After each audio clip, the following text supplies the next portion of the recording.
Call or text the show at 727-858-6650. Now, back to Q. All right, so got to work through a couple, which is not a problem. It happens 21 past the 5 o'clock hour.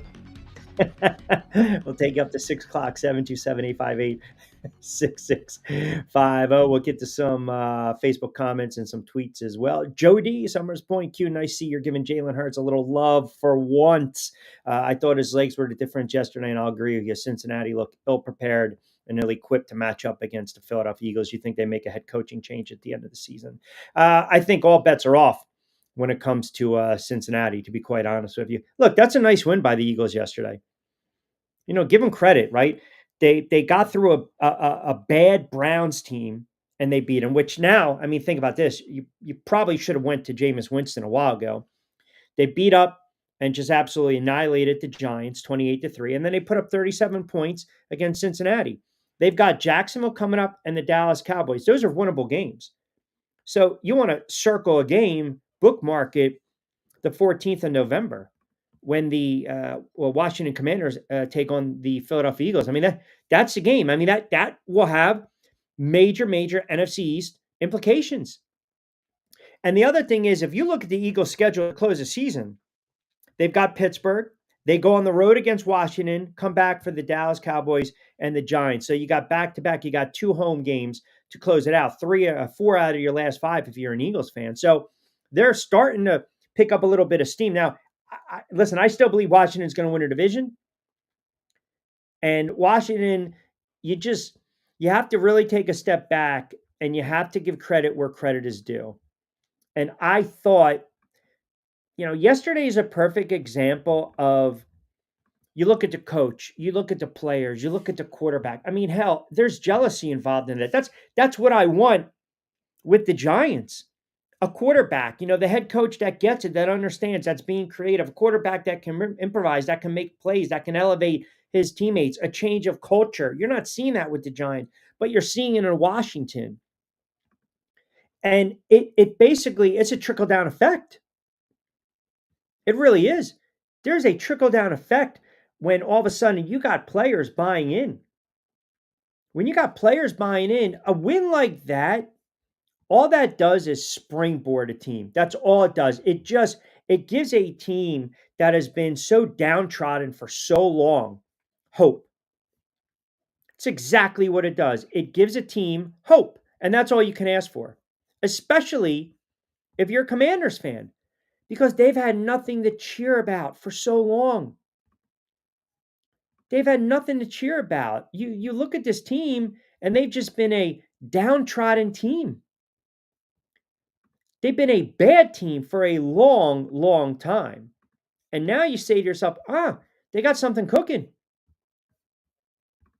They got something cooking right now in Landover. And you got to feel pretty good.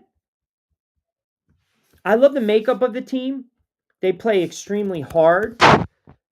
They have some good offensive weapons. I think Jaden Daniels is an absolute stud. I really do. I've said this.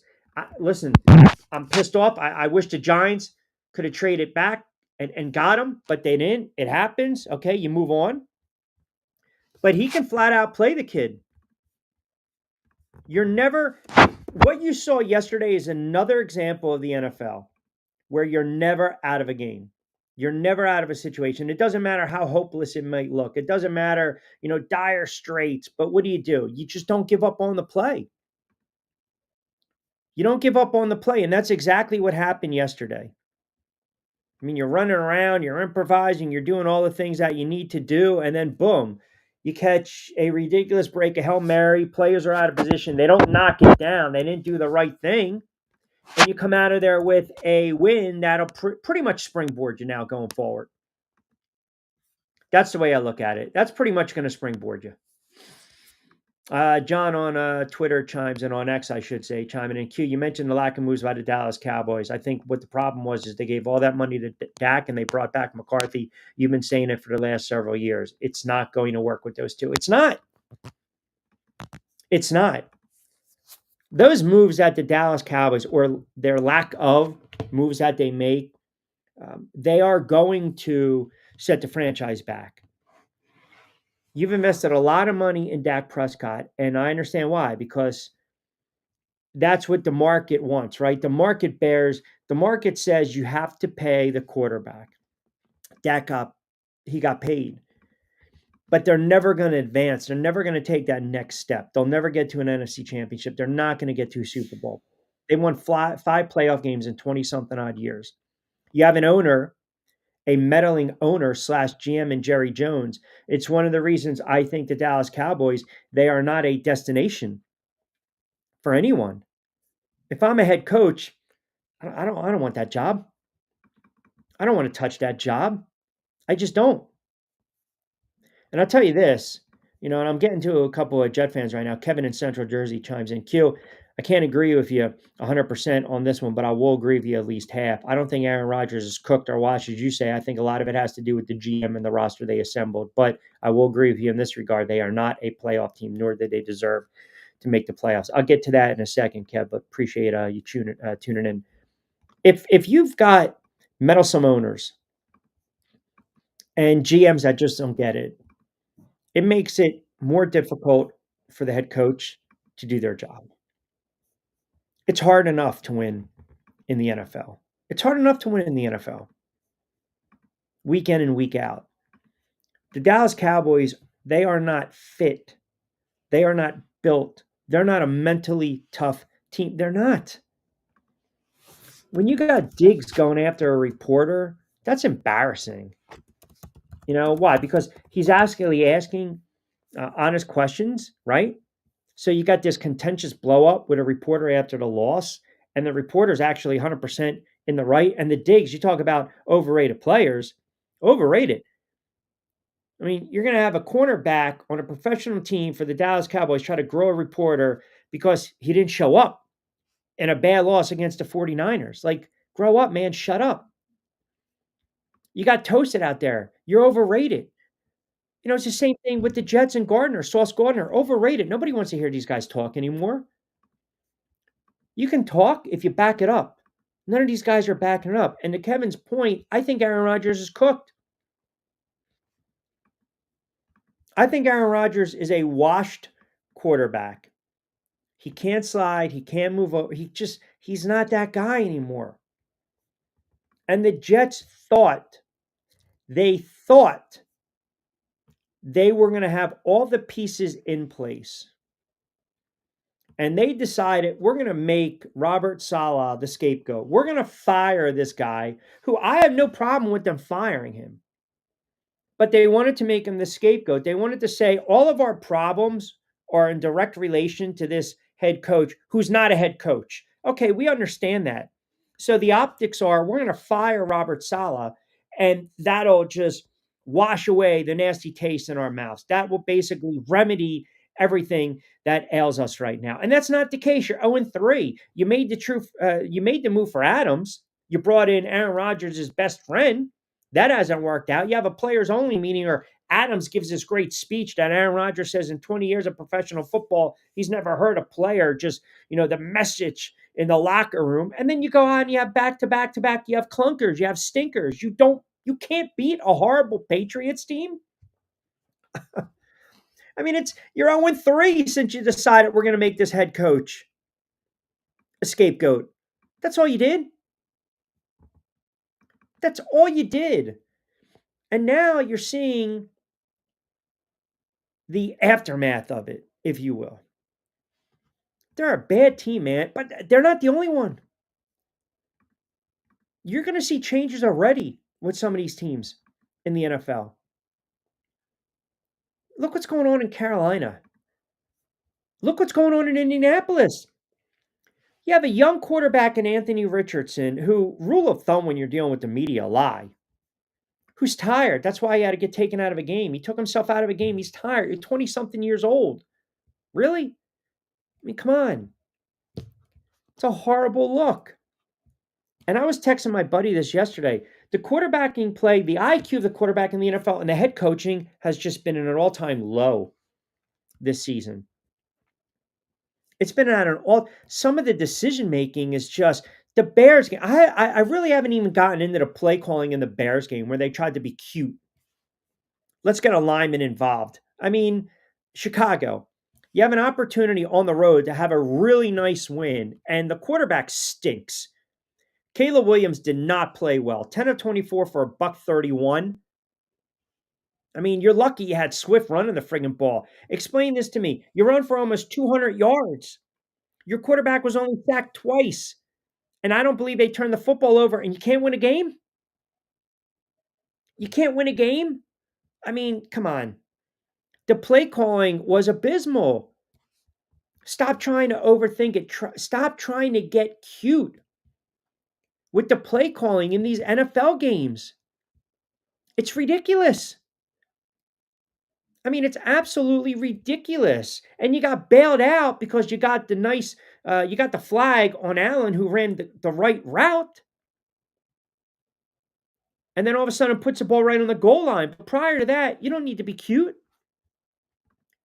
You're the friggin' Bears. You haven't won anything in God knows how many years. You're not a good franchise. You're a poorly run franchise. Get the win. Get the win. I mean, your defense was atrocious.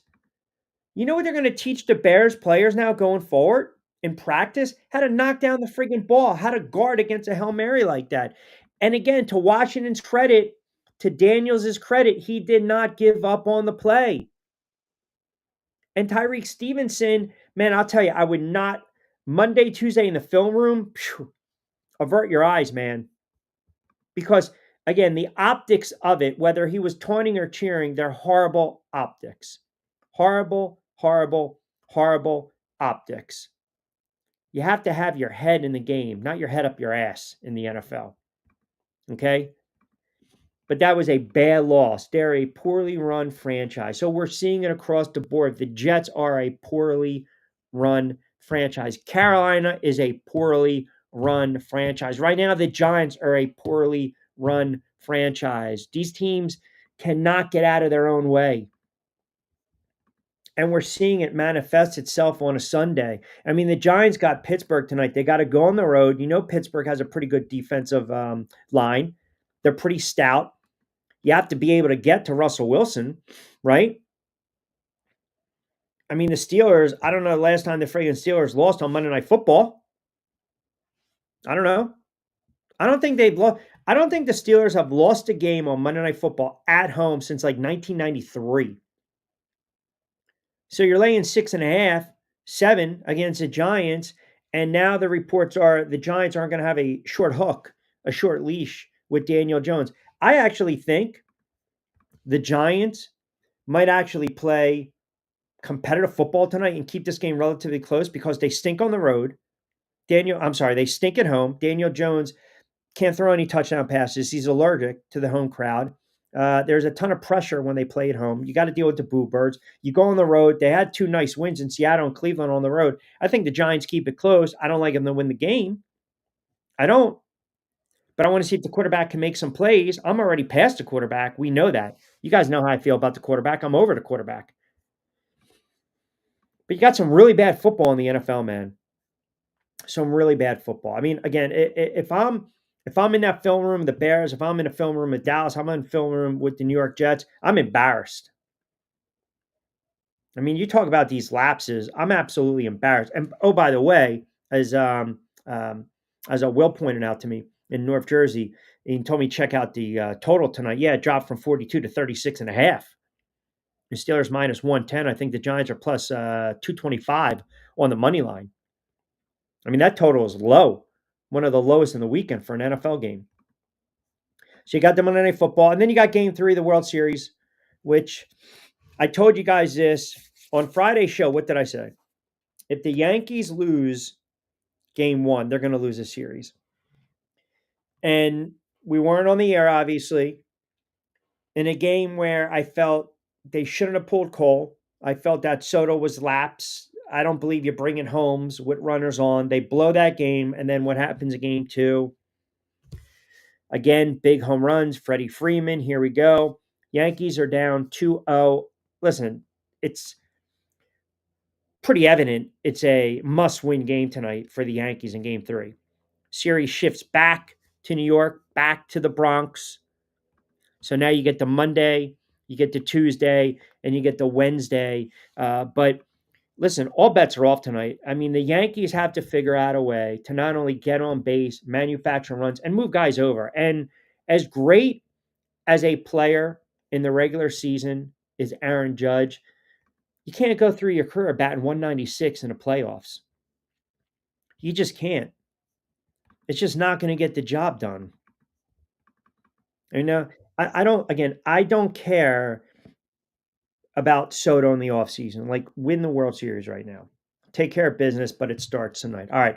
When we come back, we'll get into a little more of some of the teams in our backyard. I did mention a lot of you guys are asking me about the Eagles, and I do have some thoughts on their win yesterday because, as you guys pointed out, I brought this up maybe 3 weeks ago. We talk about identities in the NFL. Which teams? What are they looking at? What's their identity? Well, I think some of these teams have found their identity and they should stick with it. So we'll take you up to 6 o'clock straight up. Got about 20 to play with on a Monday edition of The Drive with Q. We are powered by our good friends over at Zen Auto Concepts, the #1 detailing shop in all of Florida, located in Stuart, Florida, and also Play It Again Sports, 1450 Clements Bridge Road in Deptford, New Jersey. A new store coming up in South Jersey as well. They'll give you best bang for your buck for your used sports equipment and more. Open 7 days a week. You can shop online. You can go right up to the door. Check them out online. playitagainsports.com/Deptford. Quick timeout. We'll come back. We'll take you up to 6.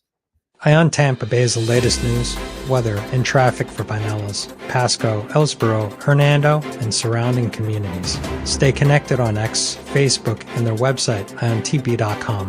Ion Tampa Bay keeps you informed on breaking news as it happens. Southwest Florida's newest game in town.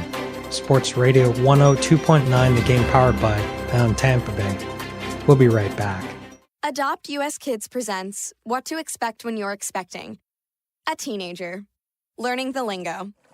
Today I'm going to help parents translate teen slang. Now, when a teen says something is on fleek, it's exactly like saying, that's rad. It simply means that something is awesome or cool. Another one is totes. It's exactly like saying, totally, just shorter. As in, I totes love going to the mall with Becca. Another word you might hear is jelly. Jelly is a shorter, better way to say jealous.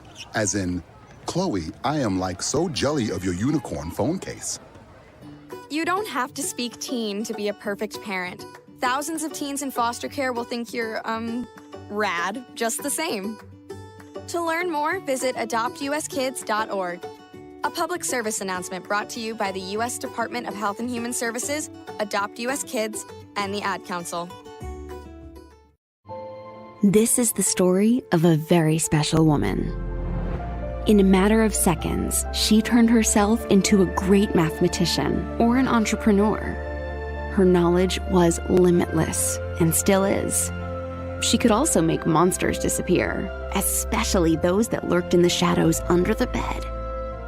Once, this woman put back together a teenage girl's broken heart, which had been shattered in 1,000 pieces, just by giving her a bear hug.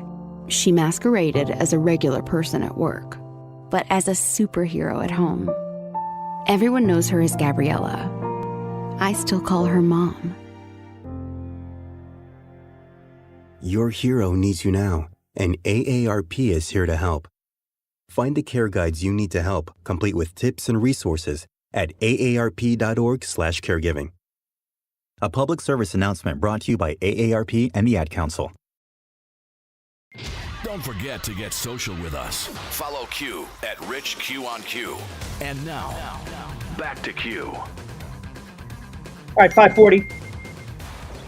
We get up to 6 o'clock straight up, 727-858-6650. Getting some comments on X as well as Facebook, and we will definitely get into that in a moment as Kiki likes to make that appearance, and we'll just scoot her right by right there.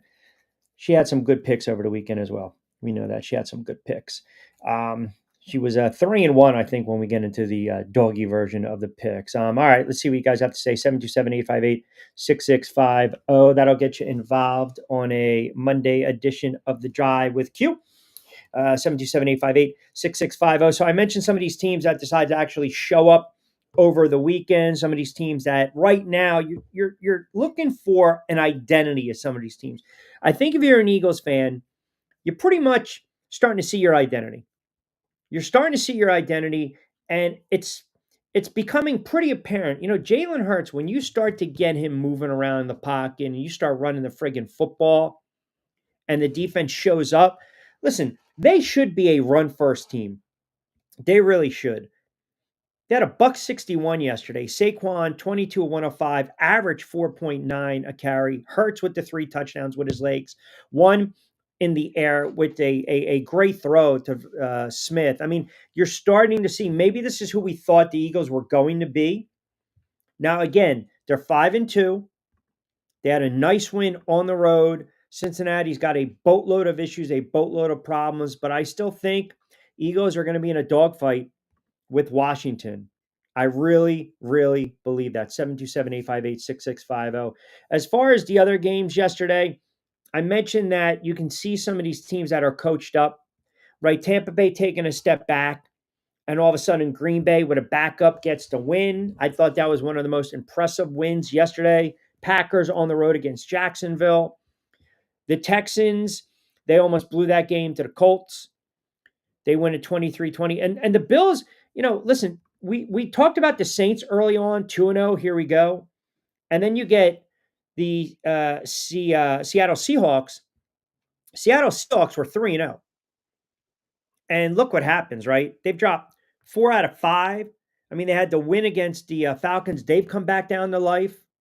So you're looking around, you're saying, what team is going to start to separate themselves in the NFL? And I don't believe Kansas City is a legit juggernaut 7-0. I think Baltimore had a hiccup. It happens. It's the NFL. If you're a Browns fan, you're probably thinking we should have started Jameis Winston for a while now. We talked about that for the past 2 or 3 weeks. I mean, Winston's at least going to throw the football down the field. That was a big win for Cleveland. Is it a hiccup for Baltimore? That's all that is. It's a hiccup. That's all that game was for the Baltimore Ravens. It's a hiccup, AFC North, where you're looking around. If you're the Pittsburgh Steelers, now you're like, oh, wait a second. We got to win tonight. Here we go. Here we go. We're right there in the AFC North. Figure out a way. Beat the Giants and boom, 6-2. We're tied with the Baltimore Ravens, right? So that's a hiccup game. Buffalo, nice win. Pittsburgh looking to go to 6-2. Actually, they would be ahead of the Baltimore Ravens because the Ravens are 5-3, pardon me. Houston Texans, solid, legit, 6-2. They're going to run away with that division. Tennessee stinks. Jacksonville stinks. Colts can't figure out if Richardson's going to be the answer or not. AFC West, a little surprised that the Denver Broncos are 5-3. They won 2 straight. Bo Nix looks like, Peyton's got his quarterback. Did they run it up yesterday against Carolina? Peyton will sit there and say, we are running out the clock. They ran it up. He wanted to make a statement. Okay, fine. Remember, teams take notes in the NFL. But Kansas City, they're 7-0. They're not a juggernaut, man. The Kansas City Chiefs, listen, start from the beginning of the year. They beat the Ravens by 7. That's a nice win. Cincinnati, they beat them by 1. The Falcons, there were a couple no calls. They beat them by 5. The Chargers, they beat them by 7. The Saints, all right, they beat them by 13. The 49ers, that was a tough game. And then the Raiders gave them a game. No stretch of the imagination are the Kansas City Chiefs juggernauts. They're not, but they're 7-0. 727-858-6650. See what you guys have to say. Week 8 in the books. We'll read off some of your comments as well. So it's just a week-to-week proposition in the NFL. You can look really good one week, and then you can look piss poor the next, right? What's up, Q? Let them know how it is. Yeah, listen, that's a bad loss by the Bucs yesterday. What's going on, Penguin? Nice win by your Packers. Absolutely. 5:40 Eastern time. Giants still suck. Yes, Steelers on Monday night, or Steelers on the money line tonight. All right. I mean, plus 225, right? It does scream 17-10. No offense, all defense, and a snooze fest. Hence, split screen. Go to the game 3 of the World Series. I told you too, Joey, that total went from 42 to 36. So depending upon where you want to hang your hat. Denver, I'm not entirely sold on Denver. I think Nix is playing within himself at times. I'm not going to sit there and say he's a juggernaut. I'm not.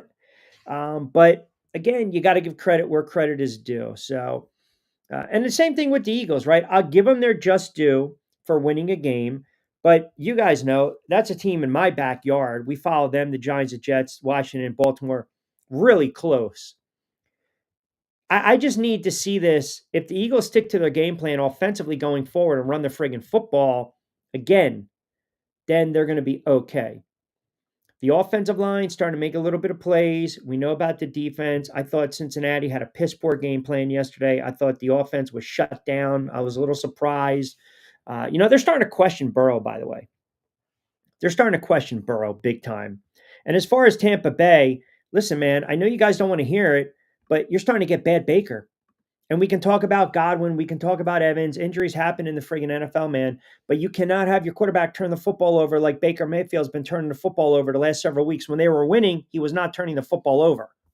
Now they're losing. He's turning the football over. That's not good, right? I mean, again, you have to be very smart and judicious at times with the football. And we're seeing it across the league. Some of these quarterbacks with the decision-making, it's just... I mean, Lamar Jackson can get away with it at times because he's Lamar Jackson. He's an MVP. But thrown across your body, that's a no-no.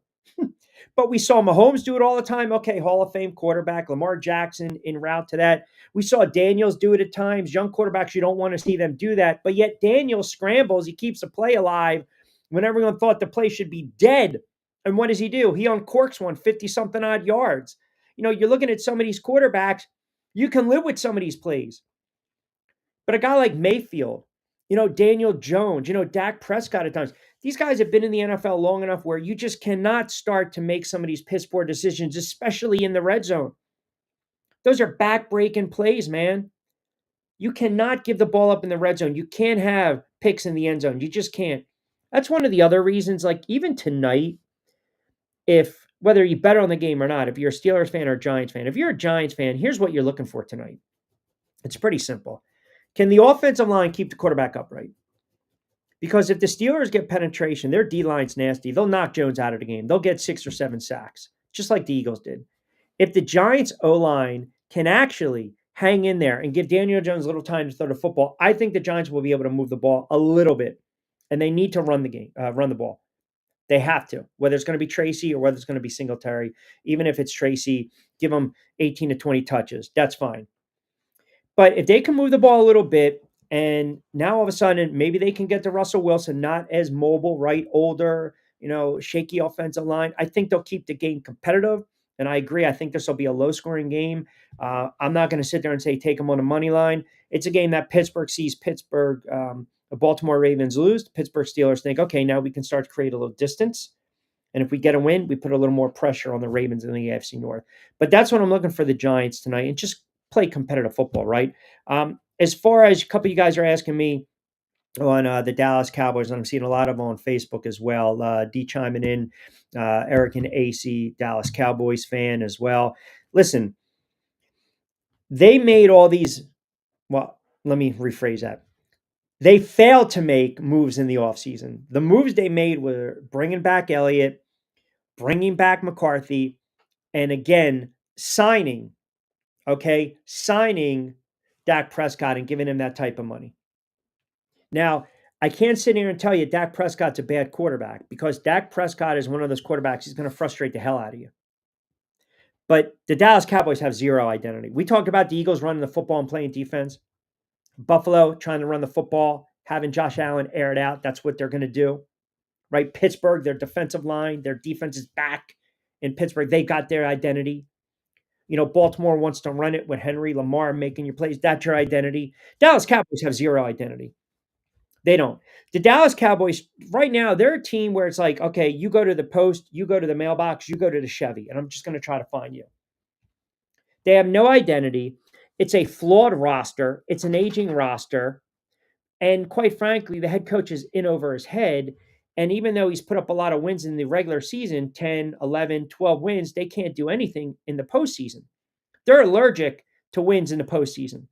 They're a flawed roster, and it's a flawed franchise, and they need a cultural change. They need what Washington did. Jerry Jones is never going to sell the team, but they need to overhaul that coaching staff. And they need to bring in players that are buying in. Just because you're wearing the star on your helmet doesn't mean you're going to be a great player. It doesn't mean you have to act like you're a great player if you're not a great player. Diggs, stop. Parsons, stop. I mean, you got all these characters on this team, but they're not playing up to snuff. They're not matching that star, that reputation. They're not. The Diggs brothers are overrated. Parsons, you shut him down. Have we talked about Parsons this year? Best player in the NFL, best defensive player in the NFL? No. You can make an argument it's Sexy Dexy in New York, Dexter Lawrence. So the Dallas Cowboys, they're an overexposed, they're an overvalued, and they're a fraud of a franchise. This is nothing new. You guys know it. I know it. You don't even need to be a football savant to understand that. The worst thing they did, unless you're a giant Washington Eagles fan, you love it, is bring back McCarthy. That's the best thing they did because McCarthy in the fourth quarter or a tight game or the playoffs, they're going to falter. And Dak Prescott is not a clutch quarterback. He's not. The Cowboys will win their 6 or 7 games, and all the talking heads will talk about in the offseason, you bring McCarthy back. What do you do with the quarterback? Is Jerry Jones going to sell the team? Let me answer that right now for you. Jones will never sell the team. Too much money, and he makes the owners too much money in the NFL. We know that, just like the commissioner. They love Jerry Jones, even though he's a meddlesome GM/owner. They'll win a couple more games, ultimately, right? Ultimately. And they're going to decide, we're going to move on from Dak. We're going to look for that out. And they're going to bring in another head coach. It's run its course. It's run its course. They cannot win with those two. It's just not working. It's a bad marriage. It's not a lasting marriage. It's a loveless marriage. And I'm not saying they're bad guys. That's not what I'm saying. It's just not working. It's like Brian Daboll and Daniel Jones in New York. Daniel Jones cannot be the quarterback of the Giants anymore. And when they're 2-7, 2-8, I've said it for weeks now, most likely you're going to bench them. You're going to give Drew Lock reps.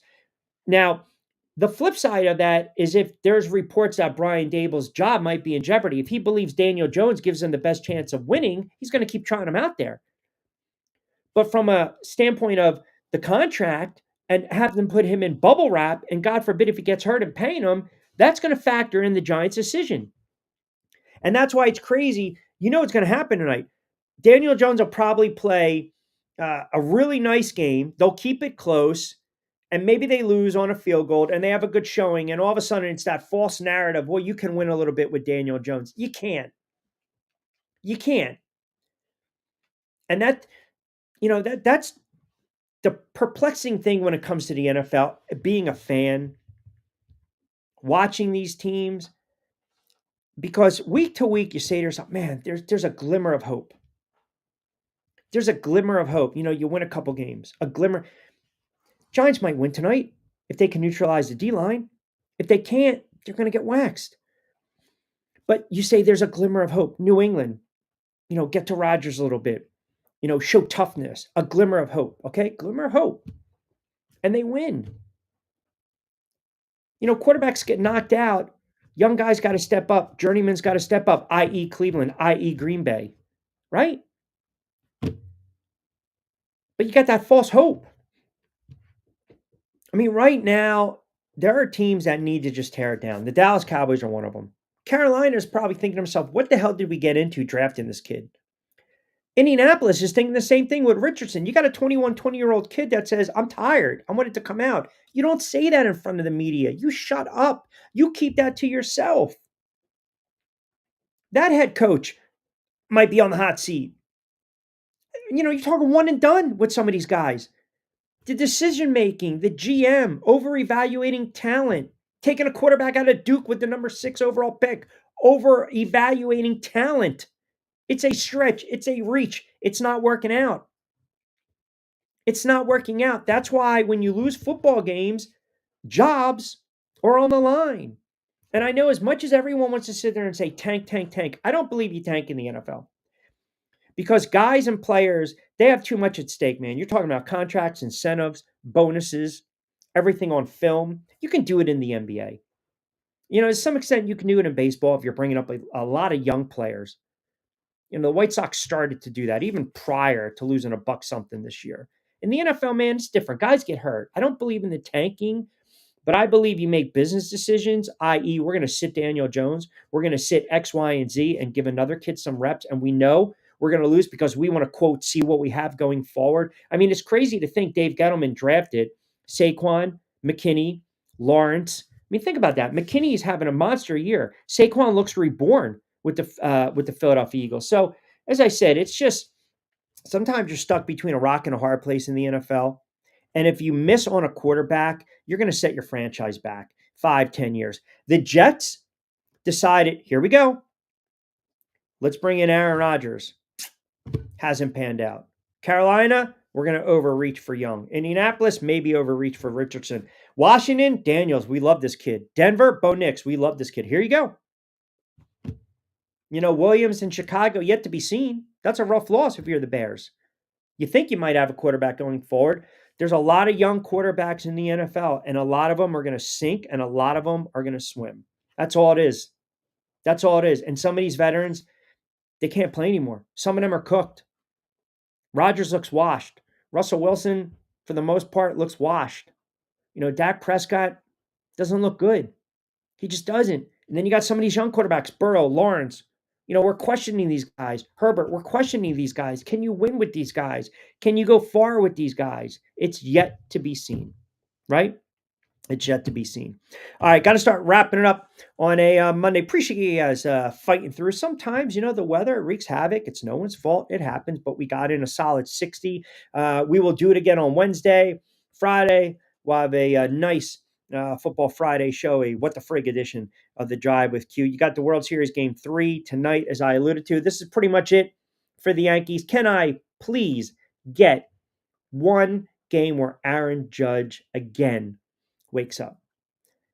I mean, I don't need the $1.99 in the postseason anymore, man. I really don't. You need the Yankees stars to play like stars, and they have to step up. The other thing is the Yankees need to score early in this one. I know Ohtani's a little banged up for the Dodgers, but the Yankees have to get on the board early. They got to get the crowd going into it. And no, I don't believe you're going to see Tommy Cutlets tonight. You might think you might see Tommy Cutlets tonight, but you're not. He's probably going to be inactive tonight. All right, keep it locked in. And don't forget, download the app, SR1029thegame.com. Appreciate all the late comments. And on Facebook and X, we will get to them, as well as the YouTube channel, Rich Q on Q. Angel Martinez behind the glass doing yeoman-like work, as we like to say, battling. That's all you can ask. Battling. I'll go out on a limb. Yankees win it 5-4. Judge with a big shot, we'll say, in the 7th or 8th. And as far as the Monday Night Football, if you're leaning towards anything, I don't like playing the under, but this has the makings of maybe a defensive struggle, maybe field position, maybe a punt return, a field goal, something special teams wise. 2013, maybe 2010 Pittsburgh, they cover, but also you lean towards the under on that one. All right, everyone have a good Sports Monday. We'll do it again on Wednesday. Again, Angel behind the glass, keeping us on the air. I'm Rich Quinones. Appreciate everyone tuning into a Monday edition of The Drive with Q right here on SR 1029 FM The Game. We will talk to you Wednesday. Enjoy the football. Enjoy the baseball. Be safe. Be sound. Hasta luego. Buen día.